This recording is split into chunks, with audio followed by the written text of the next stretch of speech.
স্বর্ণকারের তিনজন সুন্দরী কন্যা ছিল। একজনের নাম সানা, আরেকজনের নাম ওয়াফা, আর ছোট মেয়ের নাম বাহিয়া। তাদের মা মৃত্যুবরণ করার পর বাবাই সন্তানদের লালন পালন করেন। বাবা তার এলাকায় স্বর্ণকার হিসেবে কাজ করতেন। বড় দুই বোন সানা ও ওয়াফা বাবার দেওয়া মূল্যবান সোনা ও উপহারে মুগ্ধ থাকত। কিন্তু ছোট মেয়ে বাহিয়া তার প্রয়াত মায়ের মতোই বই পড়ায় আগ্রহী ছিল এবং বইয়ের মাধ্যমে উন্মোচিত জ্ঞান ভবনে মুগ্ধ থাকত। এজন্যই সে প্রায়ই তার দুই বোনের বিদ্রূপের শিকার হতো। একদিন বাবা সিদ্ধান্ত নিলেন পাশের শহরে কাজে যাবেন। তিনি মেয়েদের বিদায় জানিয়ে বললেন তিনি মাত্র 2 দিনের জন্য যাচ্ছেন এবং তাদের যা যা দরকার তা এনে দেবেন। তখন সানারা চাইল একটি সোনার হার, ওয়াফা চাইল একটি সোনার ব্রেসলেট। এরপর বাবা তার ছোট মেয়ে বাহিয়ার দিকে ফিরে তার হাত ধরে চুমু খেলেন এবং বললেন, আমার আদরের মেয়ে, এবার তুমি বলো তুমি কি চাও, আমি তোমার জন্য যা বলবে তাই আনবো। তখন বাহিয়া বিনয়ের সাথে উত্তর দিল, আল্লাহর কাছে ক্ষমা চাই বাবা, আপনাকে কিছু চাইতে বললে সেটা আমার জন্য বড় লজ্জার বিষয়। আমার কাছে সবচেয়ে বড় উপহার হবে আপনি আমাদের কাছে সুস্থ সুন্দরভাবে ফিরে আসবেন। তখন বাবা বললেন, ইনশাআল্লাহ আমি সুস্থভাবেই ফিরব, তবে যদি তোমার জন্য কোনো উপহার দিতে পারি তবে আমি খুশি হব, আমাকে সে আনন্দ থেকে বঞ্চিত করো না। তখন বাহিয়া বলল, আচ্ছা বাবা, যদি আনতেই হয় তবে আমার জন্য এমন একটি বই আনবেন যেখানে অদ্ভুত সব বিদ্যা বিজ্ঞান নিয়ে লেখা আছে।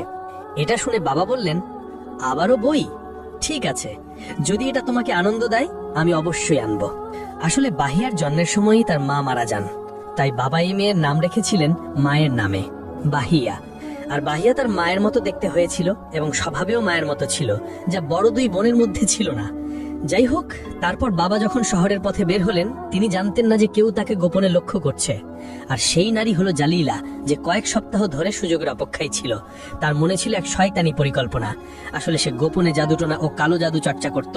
স্ত্রীহারা স্বর্ণকারকে সে তার জন্য উপযুক্ত লক্ষ্য মনে করেছিল, যাতে জাদু ব্যবহার করে তাকে নিজের কবজায় আনা যায় এবং জোরপূর্বক বিয়ে করা যায়। অতঃপর স্বর্ণকার যখন শহরে গিয়ে এক বাড়িতে রাত যাপনের জন্য কক্ষ ভাড়া নিলেন, তখন জালিলাও একই বাড়িতে একটি ঘর ভাড়া নিল।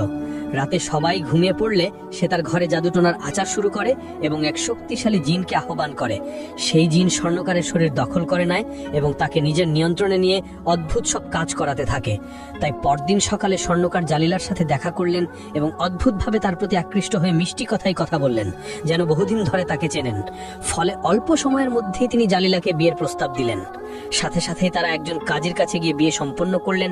বিয়ের সময় কয়েকজন ব্যবসায়ী বন্ধু উপস্থিত ছিলেন, যারা অবাক হয়ে ভাবলেন স্বর্ণকার কি বাণিজ্যের জন্য এসেছেন নাকি বিয়ে করার জন্য।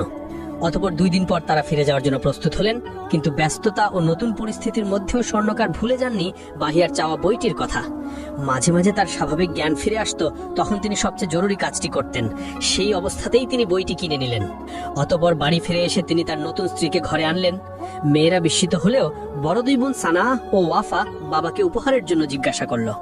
তখন জালিলা মুচকি হেসে বলল, তোমাদের বাবা বিয়ের ব্যস্ততা ছিলেন, তাই তোমাদের জন্য কিছুই আনতে পারেননি, তবে আমি তোমাদের জন্য আমার কিছু গহনা দিচ্ছি। সানা এবং ওয়াফা সেই গহনা পেয়ে আনন্দে মেতে উঠল এবং বাবার বিয়ে নিয়ে আর ভাবল না। কিন্তু ছোট মেয়ে বাহিয়া তার বাবার এই আচরণে বিস্মিত হয়ে গেল।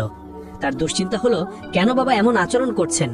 তার থেকেও তাকে বেশি চিন্তিত করলো তার 2 বোনের স্বার্থপরতা। এরই মাঝে স্বর্ণকার হাতে বই নিয়ে এসে বাহিয়াকে কাছে দিলেন। বাহিয়া বইটি নিল এবং বাবার চোখের দিকে তাকালো, কিন্তু সেখানে সে সেই ভালোবাসা ও টান দেখল না যেটা সাথে সে অভ্যস্ত ছিল। এতে সে চমকে গেল। তখন জালিলা স্বামীর এই অস্বাভাবিক আচরণ লক্ষ্য করে দ্রুত স্বামীকে তার কক্ষে নিয়ে গেল এবং বাহিয়ার কাছে ক্ষমা চাইল যে তার বাবা খুব ক্লান্ত, এখন বিশ্রামের প্রয়োজন, এটা তার স্বাভাবিক আচরণ নয়। অতঃপর সেই রাতে বাহিয়া ঘুমাতে পারল না। অনেক রাত পর্যন্ত জেগে রইল, বাবার ব্যাপারে ভাবতো এবং কোরআনের আয়াত পড়তে লাগলো। আর এদিকে তার 2 বোন গভীর ঘুমে আচ্ছন্ন। হঠাৎ বাহিয়া টের পেল ঘরের ভেতর দিয়ে যেন বাতাস বইছে, অথচ সব জানালা বন্ধ ছিল। এটা দেখে সে অবাক হলো। কক্ষ থেকে বের হয়ে অনুসন্ধান করতে লাগলো। বাবার ঘর থেকে ফিসফিস অদ্ভুত আওয়াজ শোনা যাচ্ছিল। তখন বাহিয়া হাতে মোমবাতি নিয়ে পায়ের আঙুলের উপর ভর করে সাবধানে এগিয়ে গেল এবং ঘরের ভেতর তাকাতেই এমন দৃশ্য দেখলো যে তার চিৎকার করে ওঠার কথা ছিল, কিন্তু সে নিজেকে সামলে নিল। সে দেখলো সৎমা জালিলা বাবার মাথা চেপে ধরে আছে, বাবা প্রচন্ড কাঁপছে আর সেই নারী অস্পষ্ট কিছু মন্ত্র পড়ছে। হঠাৎ বাবা স্থির হয়ে গেলেন। তারপর তার মুখ থেকে কর্কশ গলায় আওয়াজ বের হলো, তুমি কি চাও আমি এই মানুষের দেহ ছেড়ে বের হয়ে যাই? তখন নারীটি উত্তর দিল, হ্যাঁ, অন্তত সকাল পর্যন্ত, কারণ তোমার প্রতিটি ঘন্টায় দেহে থাকা মানে আমার জীবন থেকে 1 মাস কমে যাওয়া। আমি এমন জাদু করেছি যাতে বাড়ির লোকেরা গভীর ঘুমে থাকে, সুতরাং তুমি তাড়াতাড়ি যাও। তখন আবার স্বর্ণকারের শরীর প্রচন্ড কেঁপে উঠল, বুকে তীব্র ওঠানামা হলো। তারপর তিনি মাটিতে লুটিয়ে পড়লেন, ফলে চারপাশে নিস্তব্ধ হয়ে গেল। অতপর অল্প কিছুক্ষণ পর জালিলাও তার পাশে শুয়ে ঘুমিয়ে পড়ল, আর বাহিয়া স্তম্ভিত হয়ে নিজের কক্ষে ফিরে গেল। সারা রাত সে জেগে রইল এবং ভাবতে থাকলো ভোর হলে কি করবে। অতপর সকালে দুই বোনকে জাগিয়ে রাতের ঘটনা জানালো, কিন্তু তার প্রতিদান হলো কটূক্তি ও উপহাস। তাদের নির্লিপ্ততায় সে অবাক হলো, তবে সবকিছু আল্লাহর হাতেই সঁপে দিল। কিছুক্ষণ পর তারা ঘর থেকে বের হতেই বাবাকে সামনে পেল। তার মুখে ছিল কঠোর ভঙ্গি। সানা জিজ্ঞেস করলো, বাবা কি হয়েছে আপনার? তিনি রাগের সুরে বললেন, তোমাদের প্রস্তুত হতে হবে, তোমাদের খালার বাড়ি নিয়ে যাব। আমি আর আমার নতুন স্ত্রী এই বাড়িতে কিছুটা একান্তে থাকতে চাই। 2 সপ্তাহ পর ফিরে এসে তোমাদের নিয়ে আসব, তাই তাড়াতাড়ি চলো। এটা শুনে বাহিয়ার মনে সন্দেহ আর দুশ্চিন্তা তীব্র হচ্ছিল। সে জানতো এর পেছনে রহস্য আছে। কিছুক্ষণ পর বাবা ঘোড়ায় টানা কাঠের গাড়ি প্রস্তুত করলেন। অতপর 3 মেয়ে তাতে চড়ল এবং বাবা সামনের আসনে বসলেন ও গাড়ি চালাতে লাগলেন। খালার বাড়ি যেতে ঘন্টার পর ঘন্টা সময় লাগত। এই সময় বাহিয়া নতুন পাওয়া অদ্ভুত বিদ্যা সম্পর্কিত বই পড়ছিল, আর তার 2 বোন বিরক্ত হয়ে শুয়েছিল।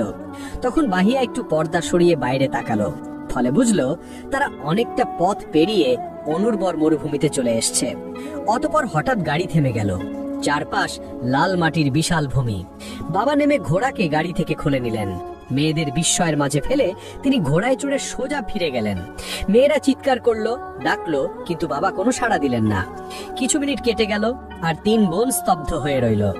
অবশেষে বাহিয়া বোনদেরকে বলল, আমি তো বলেছিলাম আমাদের বাবা তার নতুন স্ত্রী জাদুর কবলে। সে জাদু করে বাবাকে বাধ্য করেছে যাতে আমাদের মরুভূমিতে ফেলে রেখে যায়, যেন আমরা মারা যাই, আর সে একা রাজত্ব করে।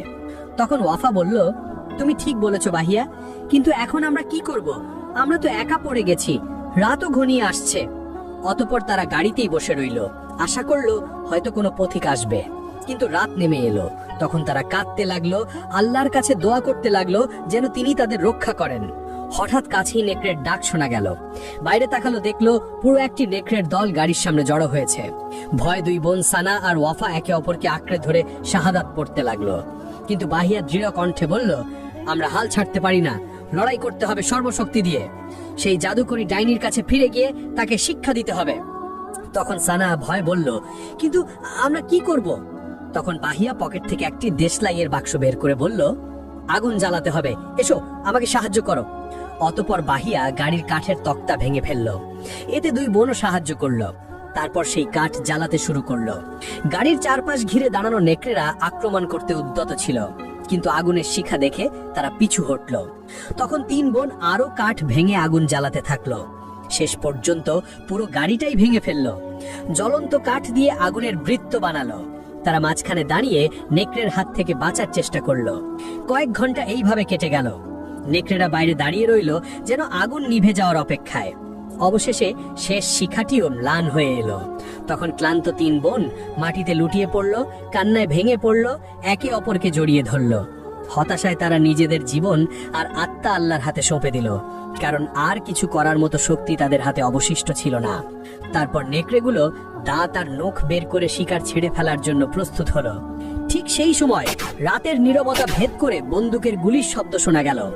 1 বার, 2 বার, 3 বার।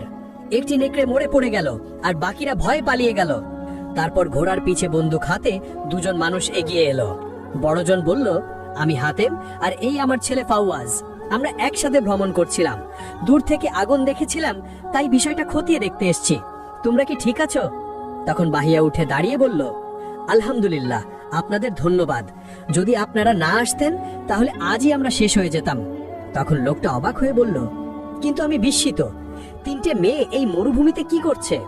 তখন বাহিয়া সব ঘটনা তাদেরকে খুলে বলল। ফলে 2 জন তাদের প্রতি মায়া অনুভব করলো এবং তারা পানি দিল যাতে তারা পান করে শক্তি ফিরে পায়। তখন তারা 3 বোনকে ঘোড়ায় তুলে নিয়ে চলতে শুরু করলো। ফজরের সময় তারা কিছু ছড়িয়ে থাকা তাঁবুর কাছে পৌঁছলো। তারা সেখানে বিশ্রাম নিল এবং কিছু খাবার খেলো। অতপর হাতেম বলল, এখানকার বাসিন্দারা ভ্রমণকারীদের স্বাগত জানায় এবং ব্যবসা করে। আমি 3টি ঘোড়া কিনবো, তারপর তোমাদের দেশ পর্যন্ত পৌঁছে দেব। তখন বাহিয়া বলল, আমরা স্বর্ণকারের কন্যা, আমরা আপনার এই উপকার কখনো ভুলবো না। তখন লোকটি জবাব দিল, না মেয়ে, মানুষের প্রয়োজন পূরণ করা তো আল্লাহর দান। এর চেয়ে বড় উপহার আর কি হতে পারে যে 3টে অসহায় মেয়েকে নিরাপদে পৌঁছে দেয়া গেল। এই কথা শুনে বোনেরা কাঁদতে লাগলো কৃতজ্ঞতায়। অতঃপর তারা রওনা দিল ঘোড়ায় চড়ে তাদের শহরের দিকে। কয়েক ঘন্টা পর শহরের প্রান্তে পৌঁছলো। তখন বাহিয়া হাতেমের কাছে অনুরোধ করলো, চাচা, দয়া করে আমাদের বাবার কাছে নিয়ে যাবেন না। আমি তো আপনাকে বলেছি আমাদের বাবা তার নতুন স্ত্রী জাদুকরের প্রভাবে আমাদেরকে এখানে ফেলে গেছে। তাই অনুরোধ করছি, আমাদেরকে একটা গোপন জায়গায় রাখুন এবং লোকদের বলুন যে 3টি মেয়ে নেকড়ের হাতে মারা গেছে। এটা শুনে লোকটি অবাক হয়ে বলল, কিন্তু এমন করতে হবে কেন? তখন বাহিয়া বলল, আমি জাদুকরীকে বলতে শুনেছি, কোনো জিন যদি মানুষের দেহে থাকে তাহলে তার প্রতিটি ঘন্টা ওই জাদুকরীর জীবনের 1 মাস খরচ করে দেয়। তাই সে আমাদের মরুভূমিতে ফেলে দিতে বাধ্য করেছে, যেন সহজে বাবার উপর নিয়ন্ত্রণ রাখতে পারে। আমরা চাই বাবার কাছ থেকে জিন দূর হয়ে যাক, তারপর গোপনে দেখা করে সব সত্য বলবো, যেন তিনি আমাদের বিশ্বাস করেন এবং আমাদের সাথে দাঁড়ান। তারপর আমরা একসাথে ওই জাদুকরীকে পরাজিত করব। অতঃপর বাহিয়া যা চেয়েছিল তাই হলো। হাতেম তাদের গোপনে তার এক আত্মীয়ের বাড়িতে রাখলো এবং তাকে কঠোরভাবে বিষয়টি গোপন রাখতে বলল। তারপর সে খবর ছড়িয়ে দিল যে 3 মেয়ে নেকড়ের হাতে মারা গেছে। এদিকেই সংবাদ যখন স্বর্ণকার শুনল, তখন সে জানতই না যে সে নিজেই কন্যাদের মরুভূমিতে রেখে এসছে, কারণ সে জাদুর প্রভাবে ছিল। সে পাগলের মতো খুঁজছিল তাদের। খবর শুনেই দৌড়ে হাতেমের কাছে গিয়ে জানতে চাইলো সত্যি কিনা। তখন হাতেম কিছু সোনার গয়না দেখালো এবং বলল, এইগুলো মৃতদেহের পাশে পেয়েছি। আরো দেখালো অদ্ভুত বিদ্যার বই, যা আসলে মেয়েরাই তাকে দিয়েছিল, যেন সবাই বিশ্বাস করে। তখন স্বর্ণকার এগুলো দেখে মাটিতে লুটিয়ে পড়লো, কান্নায় ভেঙে পড়লো, মেয়েদের নাম ধরে ডাকলো আর মাতম করলো এবং 3 দিন তাদের জন্য শোক অনুষ্ঠান করলো। এদিকে জাদুকরী ভেবে নিল মেয়েরা মারা গেছে, তাই সে যৌবন রক্ষায় জিনকে বাবার শরীর থেকে সরিয়ে দিল। তবু স্বর্ণকারের মনে এক অদ্ভুত প্রশ্ন ঘুরপাক খাচ্ছিল। সে স্ত্রীর দিকে তাকিয়ে ভাবতো যেন সে জীবনে জোর করে এসে ঢুকেছে। সে মনে করার চেষ্টা করত কিভাবে বিয়ে হলো, সে কি ভালোবেসেছিল নাকি বাধ্য হয়েছিল, কিন্তু কোনো উত্তর পেত না, শুধু বাস্তবতা মেনে নিতে হতো। অতঃপর শোকের সময় শেষ হলে হাতেম স্বর্ণকারকে নিয়ে একটি সরু গলির ভেতর দিয়ে সেই বাড়িতে গেল যেখানে মেয়েরা লুকিয়ে ছিল। ঘরে ঢুকে হাতেম বলল, আমি আপনাকে গুরুত্বপূর্ণ একটি কথা বলবো। আপনি মাটিতে বসুন, গভীর শ্বাস নিন, যাতে বেশি ধাক্কা না খান। তখন স্বর্ণকার বলল, আমার মেয়েদের মৃত্যুর খবরের চেয়ে কঠিন আর কোনো খবর হতে পারে না। এটা শুনে হাতেম বলল, আপনার মেয়েরা জীবিত আছে। এই কথা শুনে স্বর্ণকারের চোখ বিস্ময়ে বড় হয়ে গেল। সে বলল, তুমি কি বলছো? এটা কি সত্যি? তখন হাতেম বলল, হ্যাঁ, তারা এই ঘরের ভেতরেই আছে। তখন স্বর্ণকার উঠে দাঁড়িয়ে হাতেমের হাত চেপে ধরল আর বলল, আল্লাহর কসম, আমার সাথে মজা করো না। আমার বয়স হয়েছে, আমার উপর দয়া করো। তখন হাতেম বলল, আল্লাহর কসম, আমি সত্য বলছি। আমি আপনাকে প্রস্তুত করছিলাম শুধু, এখন ডাকছি। তারপর সে ডাক দিল। তখন বাহিয়া দৌড়ে এসে বাবাকে জড়িয়ে ধরল, তার হাত চুমু খেলো। 2 বোনও ছুটে এলো। বাবা হতবাক হয়ে গেলেন, এ কি স্বপ্ন নাকি বাস্তব? 3 বোনকে বুকে জড়িয়ে ধরে তিনি কান্নায় ভেঙে পড়লেন। সবাই আনন্দে আর অশ্রুতে ডুবে গেল, এমনকি হাতেমের চোখও ভিজে উঠল দৃশ্য দেখে। তারপর মেয়েরা সব ঘটনা খুলে বলল। বাবা বিশ্বাসই করতে পারছিলেন না যে তিনিই তাদের মরুভূমিতে ফেলে রেখে গেছেন। তখন বাহিয়া বলল, বাবা, আপনার জুতোর নিচে তাকান। তিনি তাকিয়ে দেখলেন লাল মাটির ধুলো লেগে আছে। তাই তিনি চিৎকার করে উঠলেন, হায় আল্লাহ, আমি তো এই মাটি চিনতে পারি, এটা মরুভূমির মাঝখানের। তবে কি সত্যি আমি তোমাদের নেকড়েদের হাতে ফেলে এসেছি? তিনি আবার কান্নায় ভেঙে পড়লেন। তখন বাহিয়া জোরে বলল, না বাবা, আপনি করেননি। সব দোষ ওই জাদুকর্ণী স্ত্রীর। আপনি নিজের জ্ঞানেই ছিলেন না। এখন শান্ত হন, আমরা আপনাকে সাহায্য করতে, তার থেকে মুক্ত করতে। এখন আপাতত তার কাছে ফিরে যান এবং এমন ভাবে থাকুন যেন কিছুই হয়নি। তখন স্বর্ণকার মেয়েদেরকে নিরাপদে রেখে চলে গেলেন। এরপর হাতে মেয়েদেরকে বলল, আমার বোন এক বৃদ্ধা জাদুকর্ণীকে চেনে, নাকি কালো জাদুতে খুব পারদর্শী। আমি তার কাছে যাব, এবারই এই ব্যাপারটা শেষ করা হবে। অতঃপর সে গোপনে ওই বৃদ্ধার কাছে গেল এবং স্বর্ণকারকে জালিলার কবল থেকে মুক্ত করার অনুরোধ করল। তখন বৃদ্ধা জিজ্ঞেস করল, তার কোনো জিনিস কি তোমার কাছে আছে? তখন হাতেম দিল সানার হার আর ওয়াফার বালা, যা ছিল ওই জাদুকর্ণীর সম্পদ। তখন বৃদ্ধা বলল, চমৎকার, আজ রাতেই আমি তাকে শেষ করে দেব। সকালে আমার কাছে এসো, সুসংবাদ শোনার পরেই আমার মজুরি দেবে। অতঃপর হাতেম সুসংবাদটি দুই বোনকে জানালেন এবং সেদিন রাত তারা শান্তি নিয়ে ঘুমালেন। পরদিন ভোরে হাতেম ও মেয়েরা একসাথে গেলেন সেই জাদুকর্ণী বৃদ্ধার কাছে, কিন্তু সেখানে পৌঁছতেই দেখলেন তার ঘরের সামনে ভিড় জমেছে। হাতেম খবর জিজ্ঞেস করলে লোকেরা বলল গত রাতে তার বাড়িতে হামলা হয়েছে। কিছুক্ষণ পর তাকে বহন করে বের করা হলো। তিনি ভীষণ আঘাতপ্রাপ্ত ও ভগ্নদশায় ছিলেন। হাতেমকে দেখেই তিনি কষ্টে ইশারা করলেন এবং অস্পষ্ট কণ্ঠে বললেন, তুমি বলেছিলে সে একজন জাদুকর্ণী, কিন্তু তারপর থেমে গেলেন। হাতেম দ্রুত জিজ্ঞেস করলেন, কি হয়েছে, কে এমন করলো আপনার সাথে? তখন বৃদ্ধা বললেন, সে সাধারণ জাদুকর্ণী নয়, সে এক শয়তানি সত্তা। এটুকুই বলে তিনি অচেতন হয়ে পড়লেন। এই কথা শুনে হাতেম ও মেয়েরা স্তব্ধ হয়ে গেল আর ফিরে এলো ভগ্ন হৃদয়ে। বাড়িতে পৌঁছতেই তাদের সামনে উপস্থিত হলো এক কালো পোশাক পরা নারী। তারা মুহূর্তেই চিনে ফেলল সে আর কেউ নয়, সেই জাদুকর্ণী জালিলা। ফলে সবার শরীর জমে গেল ভয়ে, বিশেষ করে যখন জানলো সে আদতে শয়তান। তখন জালিলা বলল, গত রাতে ওই বৃদ্ধার ব্যর্থ চেষ্টার পর আমি নিশ্চিত হয়েছি তোমরা জীবিত আছো, কারণ শুধু তোমরাই আমার গোপন জানো। আমি বৃদ্ধাকে বাধ্য করেছি উৎসের কথা বলতে, সে কোথা থেকে আমার গয়না পেয়েছে, আর সেই সূত্রেই আমি এখানে পৌঁছেছি। এখন আমার সাথে চলো। তখন হাতেম বাধা দিতে গেল। জালিলা কেবল একটি দৃষ্টি নিক্ষেপ করলো, সঙ্গে সঙ্গে সে পক্ষাঘাত প্রাপ্ত হয়ে মাটিতে পড়ে গেল। মেয়েরা আতঙ্কে কাঁপতে কাঁপতে তার পিছু নিল এবং অবশেষে নিজেদের বাবার বাড়িতে এসে পৌঁছলো। অতঃপর জালিলা বলল, তোমাদের বাবা এখন এখানে নেই, আমি তাকে কাজে পাঠিয়েছি যাতে সে তোমাদের মৃত্যু দৃশ্য না দেখে। এটা শুনে মেয়েদের ভয়ের সীমা রইল না, তারা কাঁপতে লাগলো। তখন জালিলা চিৎকার করে বলল, হ্যাঁ, আমি সেই শয়তানি জালিলা। আমি তোমাদেরকে হত্যা করব যাতে আমার পরিকল্পনা সম্পূর্ণ করতে পারি এবং এই অঞ্চলের উপর নিয়ন্ত্রণ নিতে পারি। মরুভূমিতে তোমাদের মরে যাওয়া উচিত ছিল, কিন্তু এখন আমাকে নিজের জীবনের 1 বছর বিসর্জন দিতে হবে যাতে এই অভিশপ্ত তন্ত্র সম্পূর্ণ করে তোমাদেরকে সবচেয়ে ভয়ানকভাবে হত্যা করতে পারি। অতঃপর সে তার কালো আবরণ খুলল, উন্মোচিত হলো তার শয়তানি শক্তি। ঝলমলে চুল, জ্বলন্ত চোখ, অচেনা ভাষায় মন্ত্র পড়তে শুরু করলো। মুহূর্তেই মেয়েরা মাটিতে লুটিয়ে পড়ল। তখন জালিলা হেসে বলল, ঘুমের মন্ত্র কাজ করেছে, আর এখন শুরু হবে মহামন্ত্র, যা তোমাদের দেহ চূর্ণ করে একসাথে মিশিয়ে দেবে। সে প্রতিটি মেয়ের কাছ থেকে একটি করে বস্তু নিয়ে কালো থলেতে রাখলো। তারপর থলেটি মাটিতে রেখে আহ্বান জানালো, হে পাতালপুরের প্রভুরা, হে দুষ্ট জিন ও দানবদের রাজারা, আমি তোমাদের আদেশ দিচ্ছি, এই থলেতে যা আছে তাদের বিনাশ করো। সঙ্গে সঙ্গে অদ্ভুত ধোঁয়া ছড়িয়ে পড়ল, বাড়ি কেঁপে উঠল, ভৈতিক শব্দ শোনা গেল। তারপর গভীর কণ্ঠস্বর শোনা গেল, তুমি কি নিশ্চিত যা বলছো? তখন জালিলা দৃঢ়ভাবে বলল, হ্যাঁ, আমি নিশ্চিত। তখন কণ্ঠ বলল, তাহলে তাই হবে। তখন জালিলা হেসে মেয়েদের মৃত্যু দৃশ্য দেখার অপেক্ষায় দাঁড়ালো, কিন্তু হঠাৎ সে অবাক হয়ে দেখল বাহিয়া ঘুম থেকে উঠে দাঁড়িয়েছে, মুখে হাসি। তখন জালিলা তোতলাতে লাগলো, কি হচ্ছে, এটা কিভাবে সম্ভব? বাহিয়া তখন পেছন থেকে কিছু জিনিস বের করে আনন্দের সাথে ইশারা করলো। জালিলা বিস্ময়ে দেখলো এগুলোই সেই জিনিস যা সে মেয়েদের কাছ থেকে নিয়ে কালো থলেতে রেখেছিল। জালিলা দ্রুত থলে খুলল, হঠাৎ চিৎকার করে উঠল, চোখে জল। ভেতরে সে দেখলো নিজের কালো আবরণ। সে পালাতে চাইল, কিন্তু ধোঁয়া থেকে বেরিয়ে এলো একটি অদৃশ্য হাত। তা জালিলাকে ধরে মাটিতে চেপে ধরলো। তার হাড় মাংস একসাথে গুঁড়ো হয়ে গেল, আর মুহূর্তেই সে মরে গেল।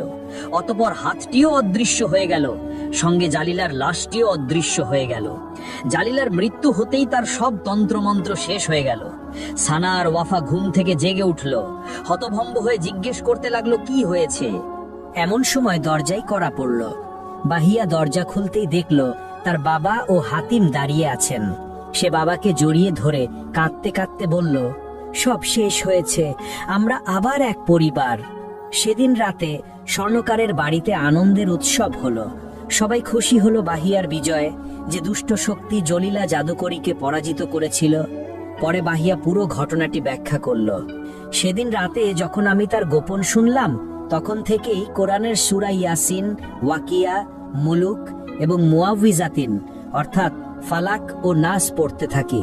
এজন্যই তার ঘুমের মন্ত্র আমাকে প্রভাবিত করতে পারেনি, এবং যখন সে আমাদের বাড়ি নিয়ে আসছিল তখনও আমি এই সূরাগুলো পড়ছিলাম, ফলে আমি তার মন